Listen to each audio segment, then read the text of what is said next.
小雨剪头发。点击 CC 开启字幕。星期二放学后，小雨在房间里写作业。她的刘海太长了，总是挡着眼睛，很不舒服。本来想周末去理发店，现在她等不了了。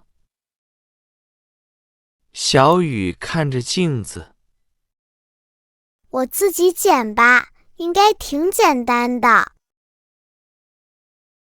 她拿出一把小剪刀，对着镜子小心地剪了一下。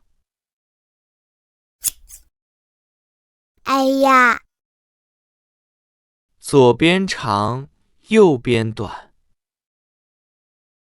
小雨想，没关系，把长的剪短一点儿就好了。她又剪了一下，这次左边短了一点，可是右边又有点长。她赶紧再剪右边，可是这一剪，右边又太短了。她看着镜子，有点着急。哎，怎么总是剪不齐？小雨想了想，把两边的头发拉在一起，用力拉直。一剪刀下去，两边终于一样长了。可是手一松开，短短的刘海贴在额头上，看起来有点好笑。天哪，怎么变这么短了？怎么办啊？他有些担心。明天去学校，同学们会不会笑话我？吃晚饭的时候，妈妈叫了小雨2次，她才走出房间。妈妈很奇怪，小雨在家里怎么还戴着帽子？小雨说，我觉得有点儿冷。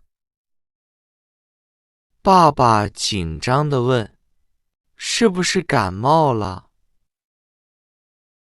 妈妈摸了摸他的额头，说，还好，不热，没有发烧。爸爸站起来，我去给你找点感冒药。小雨看到妈妈、爸爸这么担心，赶紧说，我没事，我没有感冒。说着，他摘下帽子。爸爸有些吃惊，小雨，你的头发怎么了？小雨不好意思地说，头发太长了，我想自己剪一下。没想到越剪越短。妈妈忍不住笑了。没关系，头发很快就会长长的。小雨问，妈妈，你小时候也自己剪过头发吗？妈妈说，当然啦，我第一次也剪得不好。第二天去学校，大家都笑我。小雨有点紧张。那怎么办？我明天也要去学校呢。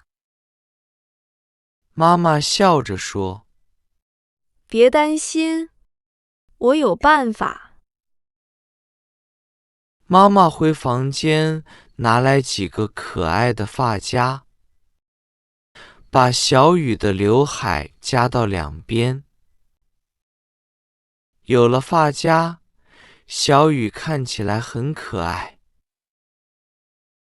她照了照镜子，开心地说：“这样就好了，这下可以吃饭啦。”